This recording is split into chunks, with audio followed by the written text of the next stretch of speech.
დღეს მინდა მსოფლიოში ერთადერთ ფერარიზე გესაუბროთ. 1955 წლის ფერარი 375 ამერიკა კუპე სპეციალე.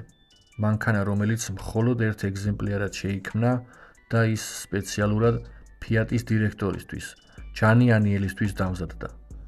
დიზაინზე, რა თქმა უნდა, პინინფარინა მიმუშავა, რომლის მიზანიც იყო არასტანდარტული ვიზუალის მქონე ფერარის შექმნა, რაც წარმატებით გამოუვიდა. უზარმაზარი ცხაურით, პანორამა ჭერით და ორი სხვადასხვა ფერის კომბინაციით ის მართლაც უფრო 50-იანების ბენტლის ან ბუგატის წააგავს, ვიდრე ფერარის. ანიელის მანქანა არა მხოლოდ ვიზუალურად იყო განსხვავებული სხვა ფერარებისგან, მას ძრავიც არასტანდარტული შეხვდა. ის პირველი არასარბორო ფერარია, რომელშიც 4.9 ლიტრიანი ძრავი ჩადგეს, სპეციალურად ამ მოდელისთვის დამზადებული. დღეს ეს ლეგენდარული ფერარი კერძო კოლექციონერის საკუთრებაა. მან რამდენიმე წლის წინ სრული რესტავრაცია ჩაუტარა ავტომობილს და ზუსტად იმ მდგომარეობაში დააბრუნა, როგორშიც 1955 წელს იყო. დღეისათვის სულ ეს იყო.